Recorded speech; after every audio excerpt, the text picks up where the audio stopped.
Hey guys, this is hopefully a quickie on the 91 R29 Mercedes 500 SL. I've never, ever, in 5 years of owning this car, had one lick of problem. It's never failed me until yesterday, and it's a pretty minor failure. I had cleaned my engine a few days before, just like I usually do. And when I got about a mile or 2 miles down the road going to the post office, I heard the belt squealing. So I thought, well, it's just some dressing that I got on the engine. It's squealing, it's going to run off. And then it stopped for about 10 minutes, long enough for me to get to the post office, which is about 10 miles away. But pulling into there, it started to really squeal. And this is the Serpentine belt. And it's not broken. It's a brand new one that I put on there about a month ago. The tensioner, which is this is the tensioner pulley. And the tensioner is right underneath it, right here, where my finger's touching. Hopefully you can see that in the sun. Anyway, the tensioner bolt is right there, and there is no pull on the belt to pull back on the tensioner. There's not really any spring on the tensioner. This, I think it's a 14 mil nut on the top there, is what adjusts the tensioner up and down. It's kind of on an eccentric. It's like a cam with a rod going up one side that pulls it back and forth. And my phone is, of course, ringing, as it always does every time I decide to try and film. Back in a second. So you'd think that by about the 20th, 40th, 50th time you tell these people, you don't need your air ducts in your home cleaned, they'd stop calling you from India to ask about your air ducts. Anyway, the tensioner's down there. I think that's a 17 or a 19 millimeter bolt. That's basically what holds it on, other than this 14 millimeter nut on top of the pulley. Well, it's the tension adjusting rod, but look how loose this is, and it shouldn't be. It shouldn't be wobbling around all on its own. Anyway, I'll pull it out and show you what's going on in there. It's not just this rod being loose. That can't be it. There's no way, because there's a little pointer arrow. I'll show you when I pull it out, but there's a little pointer on the tensioner, and then there's 4 little marks or 5 little hash marks in the tensioner, and that tells you basically whether your tensioner's dying or not. And this one's so far past the far right mark, it's not funny. So back in a minute, we'll pull the tensioner out. Okay, step 1 is taking the 14 millimeter nut and screwing it counterclockwise all the way down so it's past the mount here. This is the shaft that it goes on, and as you screw it counterclockwise, the nut, the adjusting nut, is going to go down on the shaft and loosen that up, and you'll be able to remove it. So next is going to be taking the main nut off down here, this brass colored nut. I think that's a 19, so that's the only thing holding it in now. I'm just going to leave the belt sitting there. It's no big deal. It's not in the way. Back in a second. Okay, so I've got the socket on there. It is a 19, and it just comes off regular direction. I'm just going to unscrew it, and can you believe that frickin' phone is ringing again? Anyway, I can unbolt this by hand, which you don't need to watch, and then lift the whole assembly out. It's going to come out in 3 pieces. Can you believe another spam call? I love it. The phone rings, you say hello, no one answers. You say hello a second time, no one answers again, because they're automatically waiting for the computer to answer the phone and then hand it over to them. So you can see the bolt came through. Can you see it in the back? No, you can't really. There's a washer. There we go. So I'm going to have to lower this a little bit so it clears the housing. I don't know if I'm going to be able to pull this out with one hand. No, I'm not. Let me set the camera down there.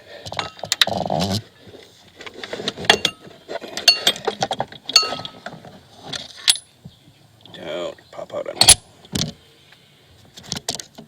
Okay. Let's bring this over here so you can see what's going on. Okay, so this is what the tensioner looks like. This is the arm that moves up and down, and it basically, as it moves up and down, it rotates the tensioner back and forth. This tensioner doesn't seem to have any spring left in it.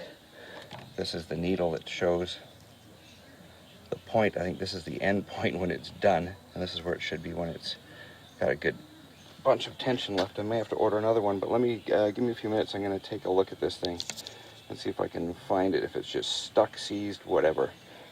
That's just an idler pulley. That's just where the belt runs, and the spring is inside the main mechanism there. And I'll turn around from the back. You can see how this cam works. See, it's stuck. Pull that off.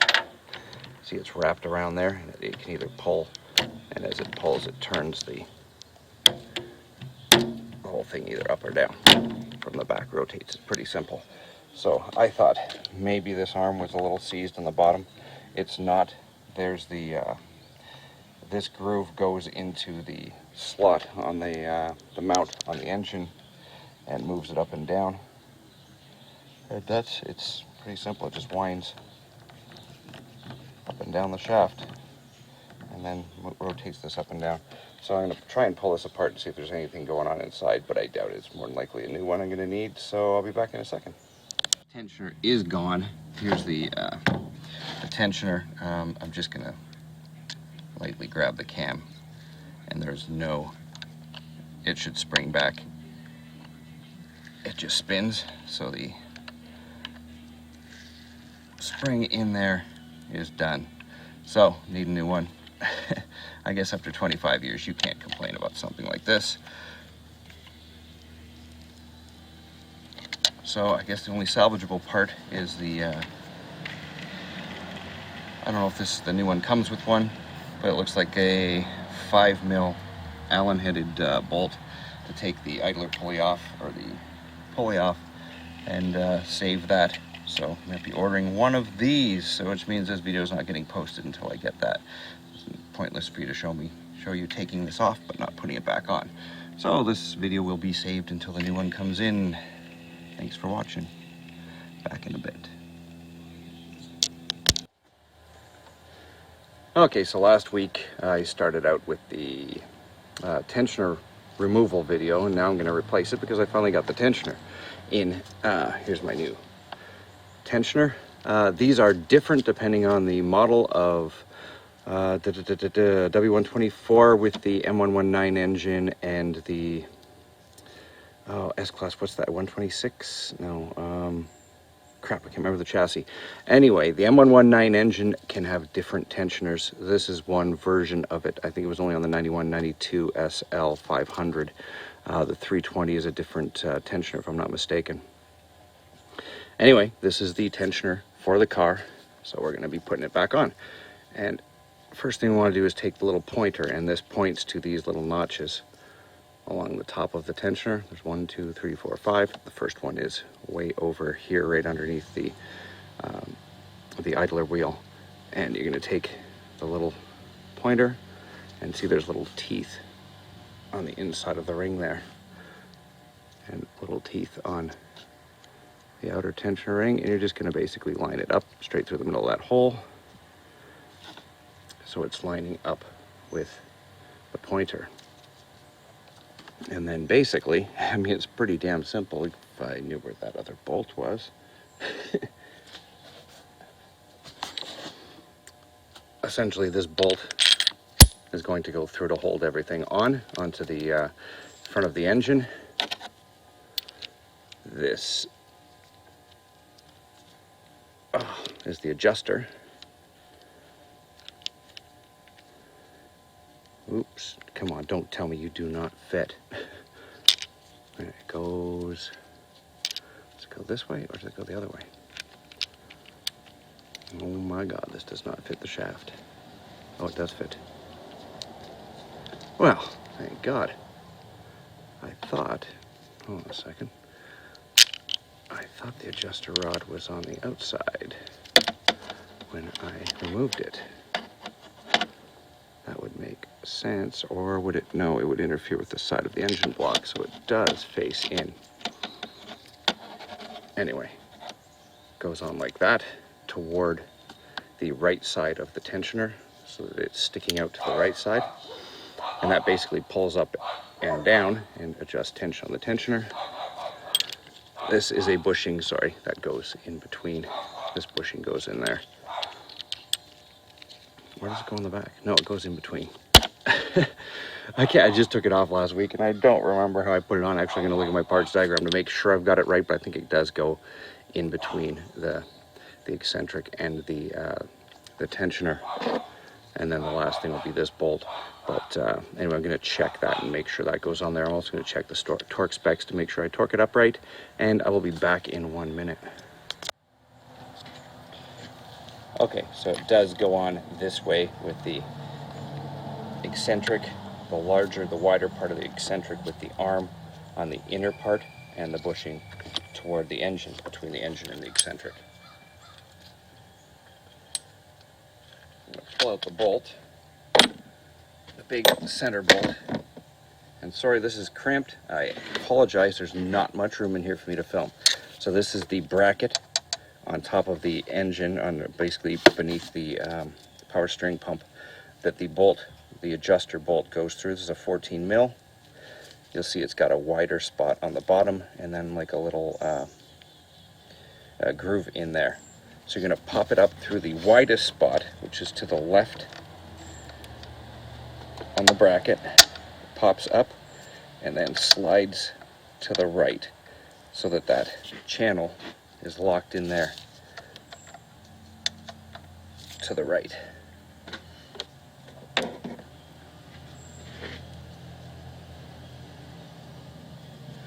I don't know if I should have put the tensioner in there. I don't know if I got room to put the whole tensioner in there with that.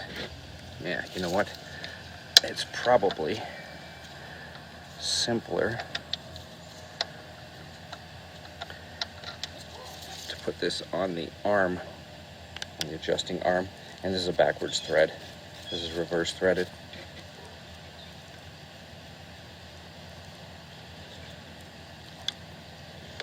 Oops. Stay, camera. Sorry. So it's on the arm, and I'm going to come up from the bottom. God. Every noise in the neighborhood. School buses, barking dogs. My watch is stuck. So I'm going to have to thread that on most of the way, or else there's no room to get in there.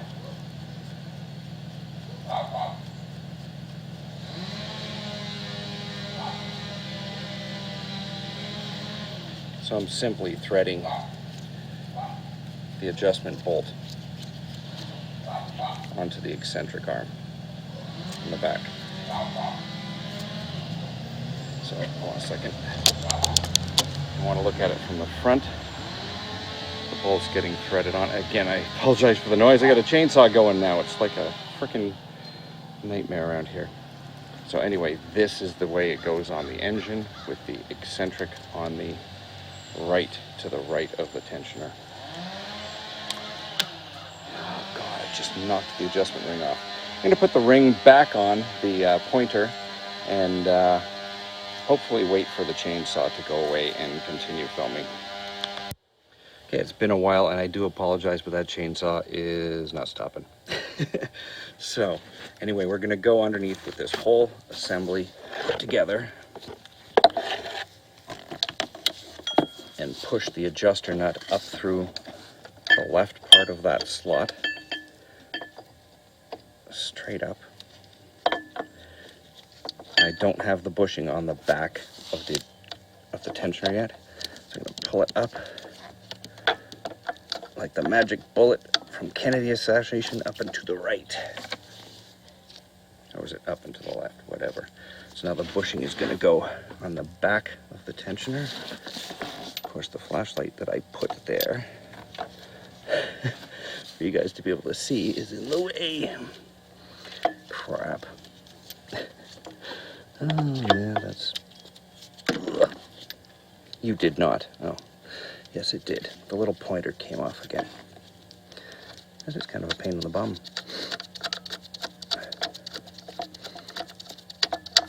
So I'm going to adjust this higher to bring it up so I can get this on. It's not difficult, it's just fiddly. There's a lot of parts to go on. Okay, so that bushing is on the back. I just have to grab the pointer again, which fell straight down the splash pan. line that back up on the tensioner. And now the main bolt is going to go through the whole thing and into the engine block. It's a 19 millimeter bolt. I think I said so last time. Now let's just try and move this up and down so I can find out where the... Gotta find the hole.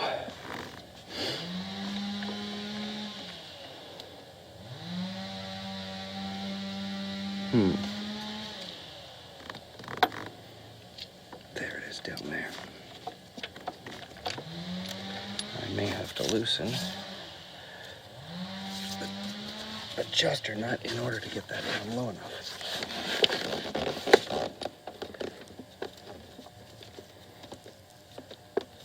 Okay, why don't you want to move?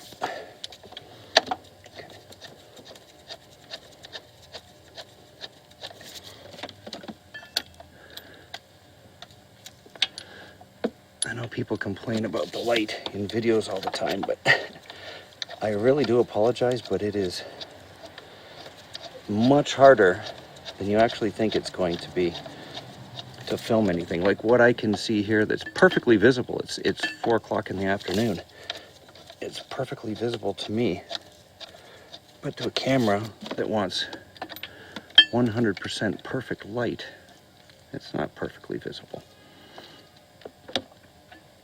Okay, I'm gonna loosen up the tiniest bit more. Okay.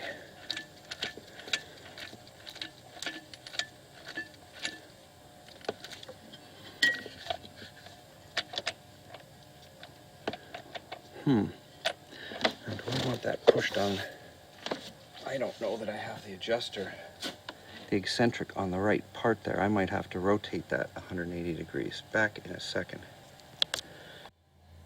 Okay, so from what I made a quick call to the dealership.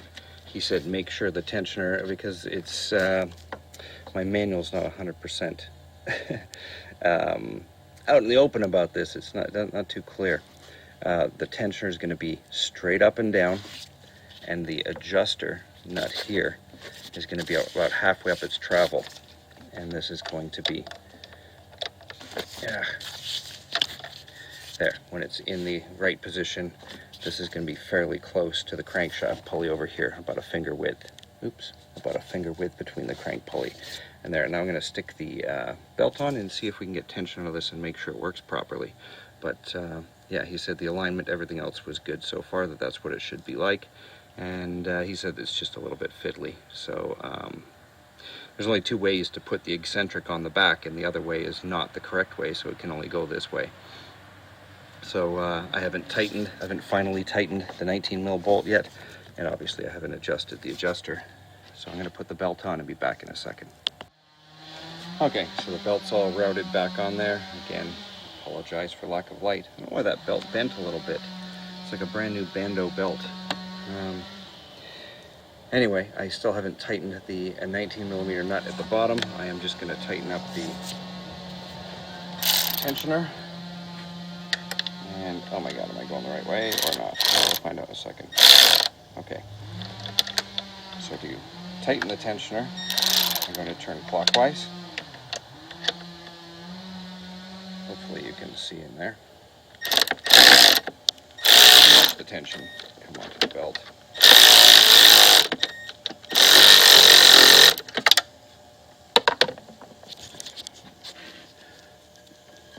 Yeah, it's getting tight.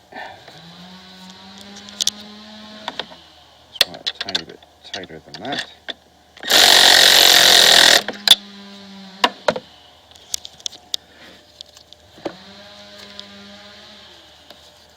Essentially like any belt, like most belts, you want to be able to turn it about halfway. Like if you take it in your fingers and turn it, you want to be able to turn it about halfway, but not much more than that. So a tiny bit tighter.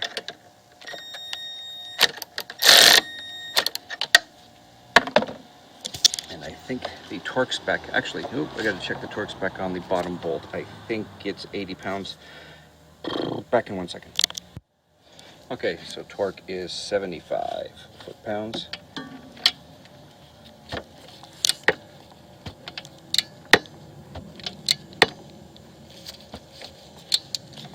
I've got this mostly tightened down, but obviously you don't leave it loose while you're adjusting the belt tension.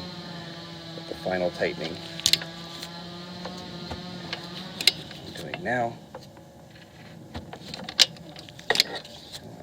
Click.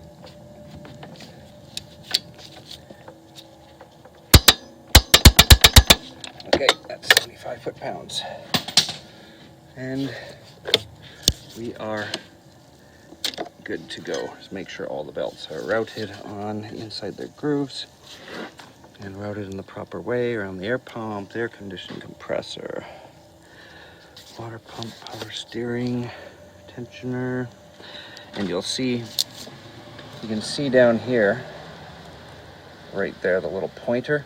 It started out up here where my finger is. It's kind of like up under here, and now there's where the pointer is now.